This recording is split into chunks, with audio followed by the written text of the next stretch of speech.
However, it's not sufficient for security proof because this assumption, sometimes called the photon number cutoff assumption, is not rigorous. So this left us with a gap where we wanted to prove the security of this protocol in this regime with just a few signal states.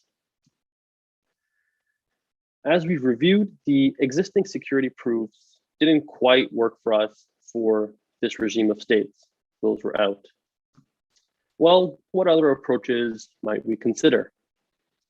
For Gaussian modulation, one has a really nice property, which is that Gaussian attacks are optimal. And so one can work entirely in terms of Gaussian states, which have nice representations in terms of their covariance matrices. But unfortunately, that doesn't work for a discrete modulation where we no longer have that Gaussian symmetry. For discrete variable protocols, there are a number of techniques that broadly go under the moniker of squashing. And there, the idea is if we have a discrete variable protocol, which is then implemented in some sort of optical manner, we can often find a reduction of that optical implementation back to a finite dimensional setting. But unfortunately, these techniques really only apply for discrete variable QKD. And so they weren't of help to us for this continuous variable or CV protocol. And finally, we can consider calculating numerical key rates. There's recently been developments in terms of numerical key rate toolboxes, but these only apply in finite dimensions. So it doesn't seem as if we can really make use of that toolbox. Well, at least not directly. So before I go into discussing a little bit more about the toolbox and how it is possible to use our dimension reduction method to enable calculations of the key rate for DMCVQKD, I want to briefly review how it is that the key rate is formulated as a convex optimization. So first, we'll briefly recall the steps of a generic QKD protocol. And we're just looking at an entanglement-based protocol. Of course, for a prepare and measure, we can use source replacement to convert it into an equivalent entanglement-based scheme. In the first quantum phase, Alice and Bob will establish a state rho AB, and they'll measure their subsystems. This is then repeated for a large number of rounds, at the end of which Alice and Bob have some classical data. We now proceed to the second phase of the protocol, which is classical. Here, Alice and Bob first perform parameter estimation. So that helps them understand to an extent what it is Eve was doing on the unknown quantum channel and to partially constrain her action. They may then make some announcements and sift some of their data. Recall that these announcements are authenticated but public. Finally, one party will decide the key map. So that's going to generate what we call the raw key from their classical data.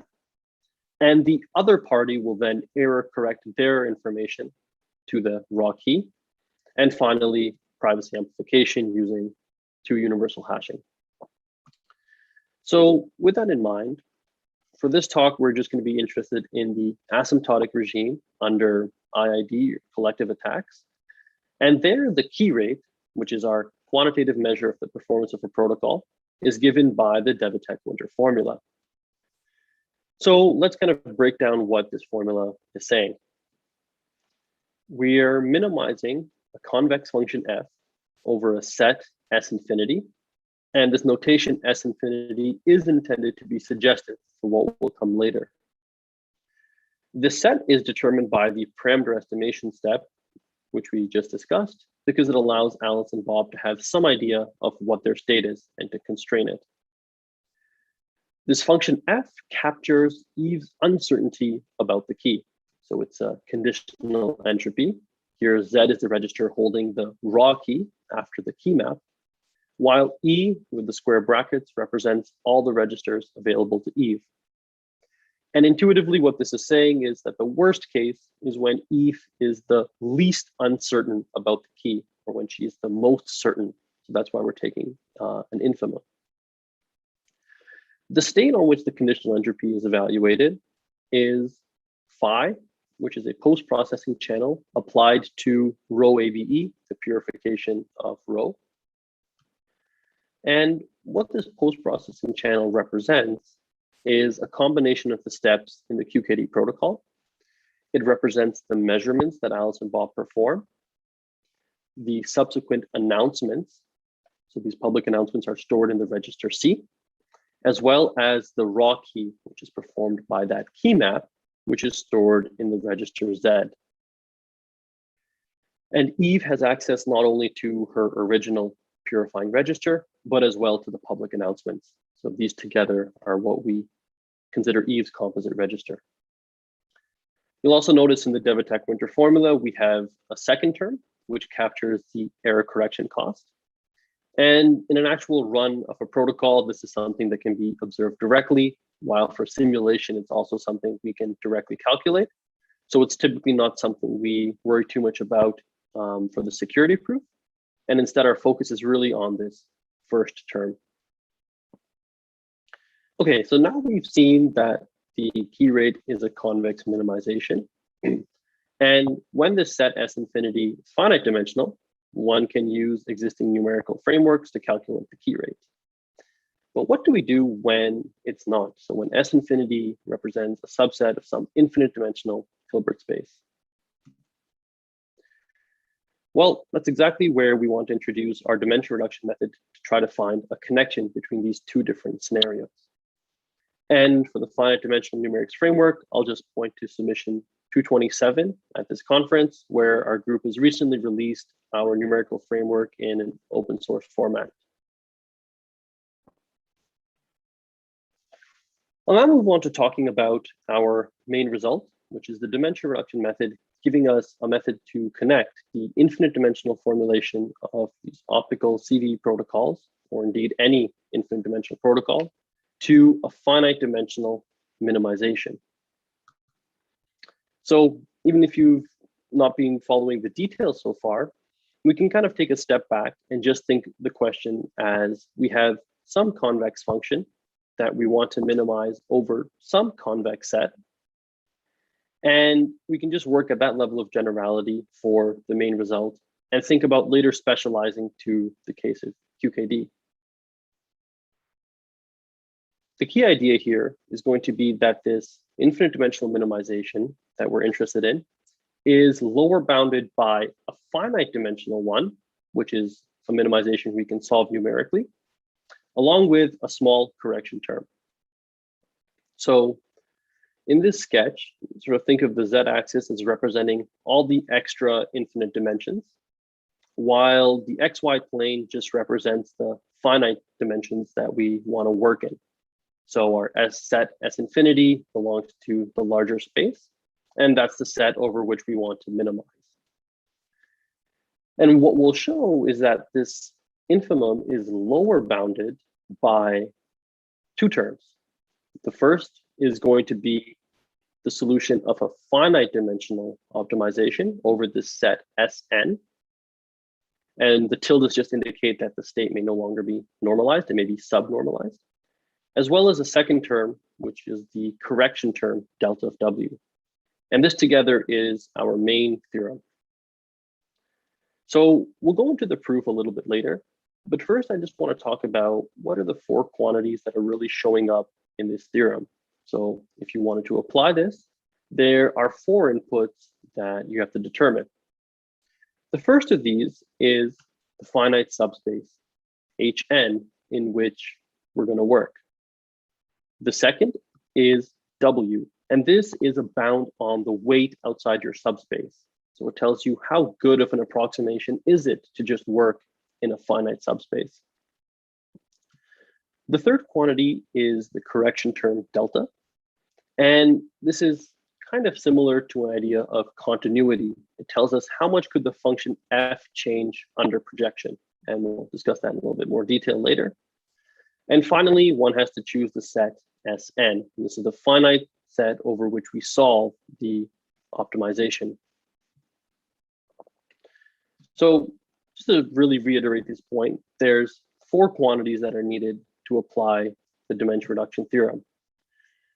There's a finite subspace you have to choose. So the subspace we're going to call Hn, and pi is the projection onto the subspace. There's the weight W, which bounds the weight outside the space, a correction term delta, which captures how much the function f could change under projection, as well as a finite dimensional feasible set Sn. And the first two of these are protocol specific. So one generally has to have a specific QKD protocol in mind for which they think, okay, what's a good subspace to choose and how do I bound the weight? But the second two steps are really general, so they don't care. They're agnostic about the specific protocol, and they apply broadly to any protocol. So in this section, we'll make brief remarks about the first two quantities and really discuss the second two in more detail.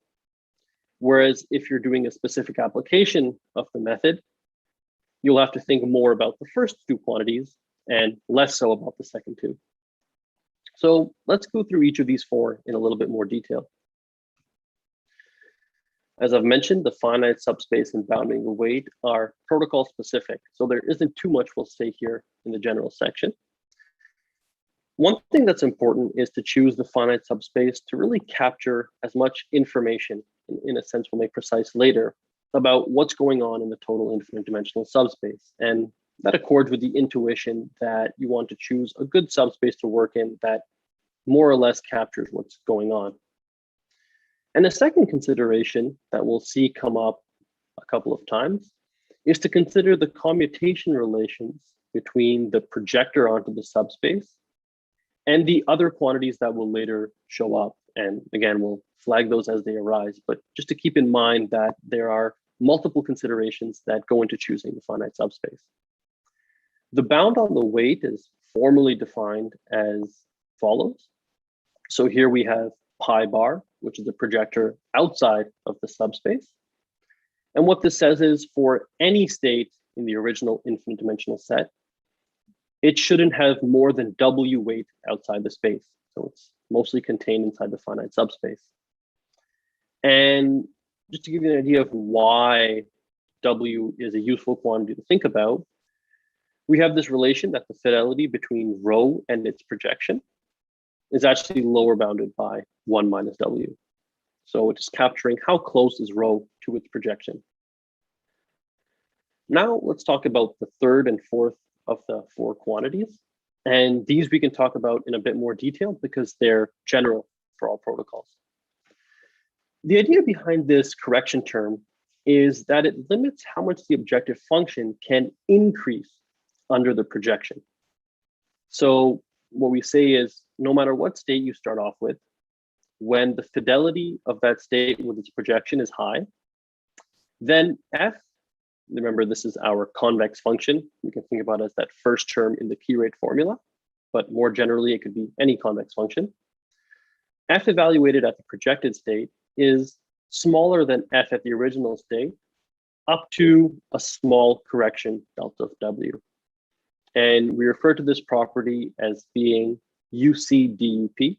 So uniform because it holds for every state, and close to decreasing because it's not perfectly decreasing, but it is up to this small correction, and of course, under projection. So just for completeness, here I show the form of delta of W that we actually find for the key rate objective function, which is that conditional entropy evaluated on the post-process state. And the particular details of this formula aren't too important, but a couple key observations are to note that, of course, it's an increasing function of W, and as well that there's a dependence on the size of the key map register. And here, little h is the binary entropy. And finally, on to the fourth quantity, which is the feasible set for the finite dimensional optimization. And the constraint on this feasible set Sn is that it has to satisfy this particular containment. So it has to contain the projection of the original infinite dimensional set. And actually, you can see that in the diagram here, that the blue set Sn contains this shadow or projection of S infinity. How you want to define the set can depend on the specific observables that are arising from parameter estimation, because that parameter estimation is what determines the set S infinity. So here we give an example for the case when the observables are positive and commute with the projection. And here again is a place where it's important to see that the commutation relations between the projection as well as the observables are important. So when they commute, it's possible to define Sn in a tighter manner. So the original set S infinity consists of states inside some infinite dimensional Hilbert space, while the set Sn now is going to consist of subnormalized states on the finite dimensional space. While before we know that these are indeed states with trace 1, for our finite set, we're going to see that the trace could be a little bit less than 1. For a prepare and measure protocol, we know the reduced state exactly because Eve doesn't have access to Alice's lab. So this is kind of separate from parameter estimation proper.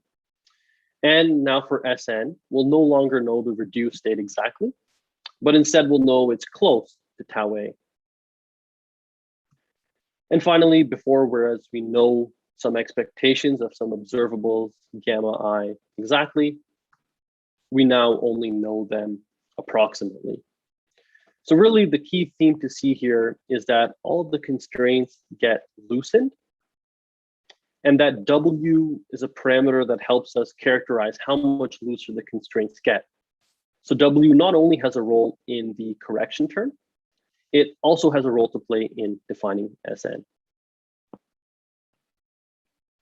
So having gone through the 4 quantities, I'd like to now just revisit the theorem statement and give a sketch of the proof. So recall that what we want to show is that the infimum of f over S infinity is lower bounded by this finite dimensional minimization minus this correction term. And for simplicity, let's just assume that there's some state rho infinity that reaches the first infimum. So this value is f at rho infinity. And similarly for the finite dimensional case. The idea of our proof is illustrated in the following diagram. And basically, we're going to proceed in 2 steps to relate f at rho infinity to f at rho n. And to do that, we're going to introduce an auxiliary variable, which is going to be the projection of rho infinity. So let's first look at the red inequality. Recall that we have calculated W and that we also know delta, which captures the property of being uniformly close to decreasing under projection. What that tells us is f evaluated at the projected state is going to be not much bigger than f at the original rho infinity up to the small correction. For the second blue inequality, recall our containment, which tells us that Sn contains the projection of S infinity. So in particular, that means that rho infinity has its projection also lying in Sn. And what we're computing now is a minimization over Sn. So it follows that f at rho n, which is the optimal state, is smaller than f at the projected state. And after chaining these 2 inequalities together, we have our desired result.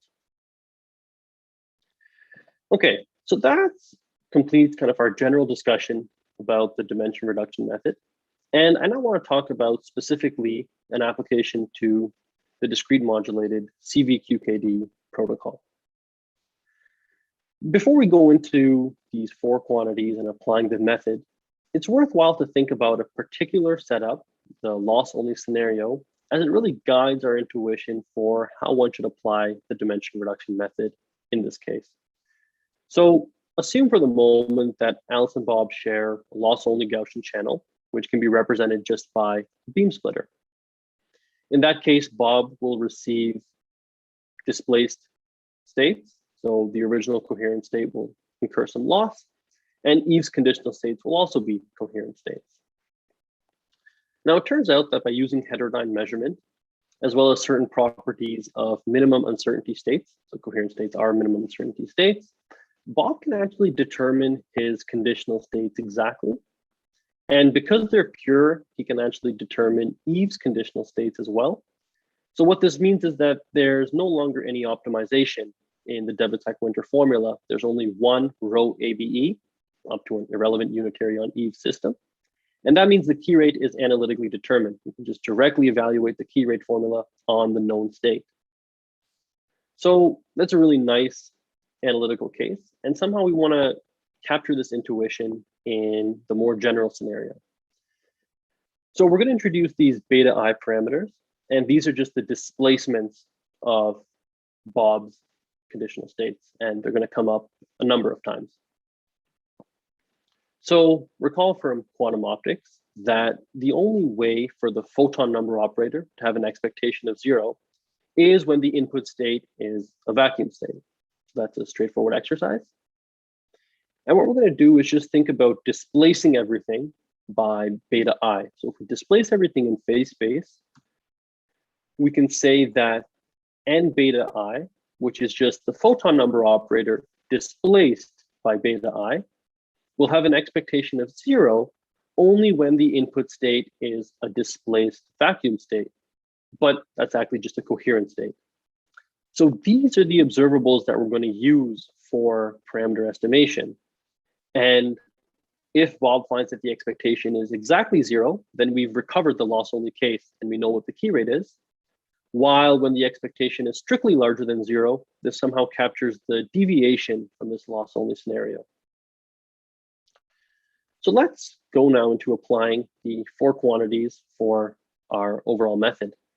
And again, just recall that the first 2 of these are really what we're going to focus on because those are the protocol specific steps, while the second 2 we already discussed in general, and they apply for all QKD protocols. So to choose a subspace, it's useful to think about an honest implementation of the protocol and typical behavior. We discussed just now a scenario where the channel is loss only, but in general, there may also be some noise in the channel. So under a Gaussian channel with loss and excess noise, Bob's conditional states would actually be displaced thermal states as opposed to displaced vacuum states. And if we think about the basis of that thermal state, so when it's diagonal in its own eigenbasis, it'll have some sort of distribution. And this thermal distribution, or in this case, it's actually a geometric distribution, tails off. So if we have to choose a finite subspace to work in, it makes sense to throw away the higher numbers and just keep the first few where most of the weight is. And this is actually how we're going to choose our projection for each conditional state. So what this notation means is to say, well, this displaced thermal state is displaced by beta I. So we're going to work in that basis. So we're going to work in a displaced Fock basis in which that state is diagonal. And we're going to take the first n of those states as our projection. And this idea of working in a displaced Fock basis will be kind of one of the themes that we'll see come up again and again. So that's fine. That's our projection on Bob's side for each conditional state. And what we'll do is stitch that together to get our projection for the total space. So we'll take a projector on Alice's side, tensor it with each projector on Bob's side. And this defines our finite subspace. The second step now is to calculate a bound on the weight. And we're going to do this using semi-definite programming. So the idea here will be, because of the structure of our projection, the weight W will split into these conditional weights for each conditional state. And you'll recall the optimization I mentioned earlier, which was W is larger than the supremum over all states in S infinity. And that's all we have written here. So we're taking the trace of rho with pi bar. So it's maximizing the weight outside the space, which is the worst case. And it's subject to these constraints, which are just from our parameter estimation. So as we discussed, we know the expectation of the displaced photon number operator, but we've also added in the square of this operator, and that'll help us make sure W is small enough so that the correction term doesn't dwarf the key rates. And indeed, we can use semi-definite programming duality to find a bound on W, and actually our bound is tight as we show. And one thing that actually makes this tractable is the fact that all these operators that we consider are diagonal in this displaced Fock basis. So n and n squared, as well as of course identity, are all diagonal in that basis. And that makes it easier to deal with the dual, and it makes it, sort of eases the calculation of an analytical bound. So the bound that we find is here. And the key features to note about this formula are that the finite subspace dimension is in the denominator. So as we choose a larger and larger finite subspace, we find that the weight is decreased. And that intuitively makes sense because we're capturing more and more of the relevant information. And in the numerator, we have our expectations. So as there's more noise in the channel, the numerator will increase, and that means there's more weight outside our subspace as the thermal distribution shifts. So even though we don't know the state is thermal, that's at least one way to at least intuitively understand why is it that the weight should increase with increasing noise in the channel. And I'll remark that actually this idea of using semi-definite programming duality is more general. So even for other protocols, although it seems that to calculate W, we have this infinite dimensional optimization, it's actually much, much more tractable than the original infinite dimensional key rate calculation. So as we can see in practice, it's possible to solve it. And in general, SDP duality gives us an approach to find bounds on the weight. So the third and fourth steps of the dimension reduction method are protocol agnostic. So we simply use that general correction term, which we presented earlier. And as well, we can now plug in the specific gamma I that we have to the generic form of Sn that we derived earlier. And here it's interesting to note, again, that our projection is in the displaced Fock bases, as are all of our observables, and they actually commute. This fact lets us define Sn even tighter than we could otherwise. So here again, we're seeing the commutation relations arise. On the other hand, our projection does not commute with the action of the post-processing channel. And as a result, it means that we have to use this general correction term. While in our recent work, and the publication is still in preparation, we found that when your projection commutes or almost commutes in a way that's quantified formally with the action of the post-processing channel, the correction term can actually be made smaller. So as an extreme case of this for discrete variable protocols, one typically uses a cutoff in photon number or in Fock space. And all the POVMs, because they're ultimately based on some optical network and threshold detection, also commute with this projection, and there the correction term is in fact 0. So with the 4 steps completed, we can now see some representative results from our method. Here we compare our key rate, which is in blue, first to previous work, which used the cutoff assumption. And as you can see from the plot, which is at a value of 1% excess noise, and again, I refer to the paper for the detailed parameter choices, the key rate under the cutoff assumption is actually very much the same as the rigorous key rate that we've now calculated. So we've been able to remove this assumption without really losing any performance. This also tells us that the qualitative conclusions of previous work using the assumption should broadly be correct. To understand our method a little bit better, we can consider our key rate versus the uncorrected value. And this uncorrected value is simply the key rate without having subtracted that correction term delta of W. And what you can see again is that this trend is essentially the same as the key rate. And so this tells us that the correction term isn't really throwing away much, and our key rates are tight. Just as a representative plot, here again, we're still considering that usual 4-state protocol. We can see its performance for different distances and different values of excess noise. And this plot uses reverse reconciliation and post-selection. What we see is while the protocol does well at lower values of excess noise, its performance quickly drops off as the noise in the channel increases. However, this can be ameliorated by using different constellations and larger constellations to improve the protocol performance and bring it closer to Gaussian modulation. One brief remark I'd like to make about this plot is that to calculate the delta leak term, which represents the error correction, we use sort of different heuristics. So typically in discrete variables, one uses a factor f, while in CV, it's more common to use a factor beta to capture the fact that realistic error correction isn't at the Shannon limit. However, these different assumptions. Twesh, sorry to interrupt. May you try to finish quickly if you can, because we are a bit behind. Yep, wrapping up. A couple of minutes. And... Yep, just a couple of minutes. Thanks. So we can make different assumptions about having constant f or constant beta, but these can have pretty large qualitative impacts on the key rate. So I think for discrete modulated CVQKD in particular, I think it's an important future avenue of research to have more explicit error correction codes for these protocols, especially for arbitrary constellations, and as well codes that can reach high efficiencies at long distances and high values of excess noise.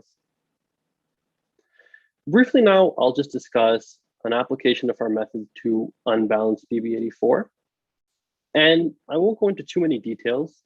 The key idea is just that although our dimension reduction method is really developed for initially this particular problem of discrete modulated CVQKD, we find that in fact it's more general and it can be applied to any QKD protocol. So we consider a discrete variable protocol, which is unbalanced BB84, and there we can compare to the flag state squasher, which is another proof method, which also uses numerical techniques and is able to squash things into a finite dimension for discrete variables. And the kind of key conclusion from this plot is to see that over a wide range of different parameters, and again, for the details, I refer you to our paper and the references therein, our method agrees with the flag state squasher over all of these parameters. The advantage is that our method was also around 5 times faster in generating the data for this plot because it didn't have to use extra flag dimensions and it reduced everything into just a finite subspace. So this shows that even for discrete variable protocols, our method may be advantageous to use.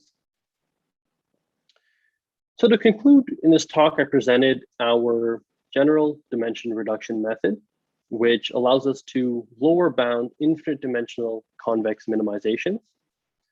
And while we apply that to QKD, indeed, the general principles can perhaps apply more broadly. So for example, questions in entanglement verification can also be framed as convex minimization, and our method can be applied there, as well as perhaps more broadly in quantum communication, where you have formulations of problems as convex optimizations over infinite dimensional sets. We then applied this method to the discrete modulated continuous variable QKD, which is a protocol of significant practical interest. And we were able to provide a rigorous security proof, and in particular, not relying on the photon number cutoff assumption that the state is finite. And finally, we briefly touched upon how our method can also apply to discrete variable protocols, just to illustrate its generality and its advantages for numerical runtime and stability. For future work, I think one interesting avenue would be to see, are there other protocols to which we can apply the method? So perhaps for something like Gaussian modulation with non-Gaussian post-selection, where the Gaussian optimality ideas don't necessarily work, one could consider the joint Fock space on Alice and Bob's side and projecting on both of those. As well, there have been recent frameworks for numerical finite key analysis. And there again, the problem is framed as a convex optimization. So it'd be interesting to see how we can mate our method with these ideas to calculate finite key rates for protocols in infinite dimensional Hilbert spaces. And finally, now that we've developed this numerical toolbox for studying the discrete modulated protocol, it'd be interesting to see and kind of play around with the protocols for, or the parameters for this protocol, in particular to play around with different constellations, post-selection strategies, and even different classical ideas like noisy preprocessing in order to really improve and optimize the performance of this protocol. So with that, I thank you for your time, and I'm happy to take questions. Okay, so thanks a lot, Twesh, for the great talk. So if any of you have any questions, please raise your hand and you can ask them. So we have the first question by Bardan. So I will give you the floor. So you suppose you can, I guess you can talk now. Bardan, I'm not sure. Yeah. Am I audible? Yeah. Okay. Hi, Twesh. Thank you for the talk. So my question is, you said that I couldn't understand the why you use thermal states while you were talking about displaced vacuum states. Like with displaced vacuum, you have coherent states which obey Heisenberg uncertainty, but with thermal states, it's always there's always a higher bound compared to. So where does that thermal state fit in? Another question is, okay, you can answer that, and then I'll follow. Sure. So yeah, I'm going to ask the first question. So we don't really choose the states so much as we implement these channels in real life, and we see the statistics that we get out. So if you build a perfect channel and you send in your coherent states, you would see output coherent states. But in real life, what you'll see is actually some excess noise. So be careful. When I say thermal states, I mean, that's what you would have if you had an honest implementation of the protocol. So you really knew what the channel was. And that's what we use, for example, in simulating data for our graphs. So we say, if the channel was thermal, what are the statistics Bob would see? But then we don't assume that the channel model for the security proof. So we just use those statistics, which are representative of what you would get in an actual experiment. So it's not that we're really using thermal states, it's that we're saying in real life, you're going to have non-zero values for the expectations because of the fact that there's going to be noise in your channel. And so you have to kind of think, well, if it was honest implementation, I would have thermal states. So probably that's a good choice for the finite subspace because you don't really know what state you're receiving. And that's kind of the whole point is you have to compute this optimization. You don't actually know the state. No, I'm sorry. I think you misunderstood my question. My question is, how are you saying you're saying displaced vacuum state as you were showing displaced vacuum state and then you were showing thermal state. These are not two equivalent states, right? I couldn't understand. Yeah, I'm not sure I understand the question, but if your channel is lost only, you have. No, I understand what you're saying. I understand what you're saying, but I don't think that's an answer to my question. Yeah, over here, you a couple of slides back where you show displaced vacuum state. Here you talk about, yeah. So over here you talk about displaced vacuum state, which is a coherent state. And 2 slides forward, you talk about thermal state, which cannot be represented as a displaced vacuum state with the same Heisenberg uncertainty violation. Yeah, so certainly thermal states are not the same as coherent states. Here I'm saying if your channel only has loss, this is what happens. And these are the observables we build to capture that intuition. If their expectation is 0, then you know you have this coherent state. Here I'm saying in not the idealized loss only scenario, but when your channel has noise, if it was an honest implementation, you would be receiving displaced thermal states. So just like we assume some channel model for the purpose of designing error correction, this is a design choice. So we're choosing, okay, let's think about this channel model now with noise. Okay. And now let's think about the finite subspace. Yeah, sorry, I think you answered it the first time. I couldn't understand. Okay, the second question is about W.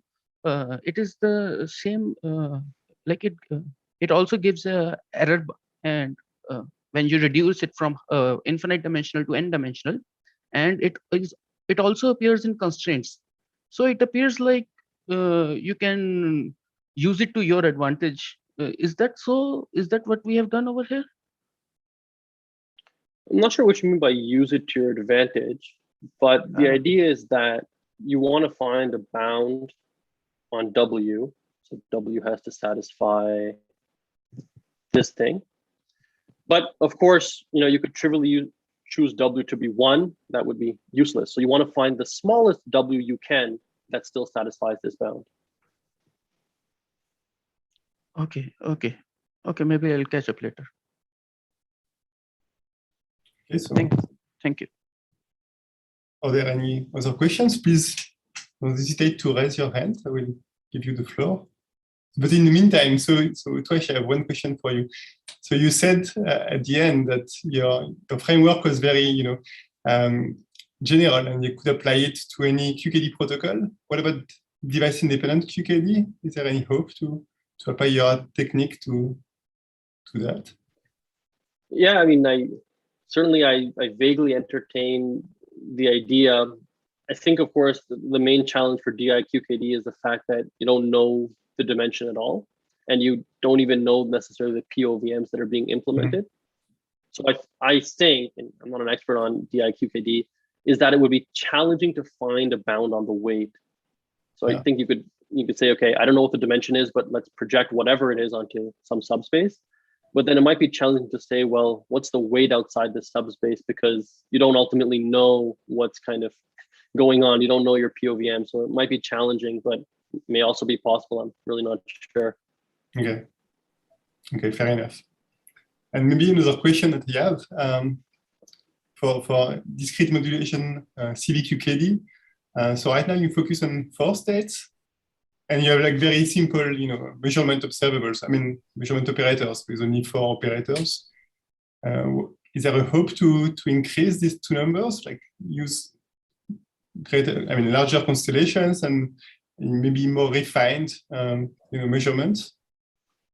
Yeah, absolutely. And that's something we've been kind of actively looking at, is to use larger constellations, different shapes of both amplitude and phase shift keying, as well as kind of what are the corresponding decodings that you want to use.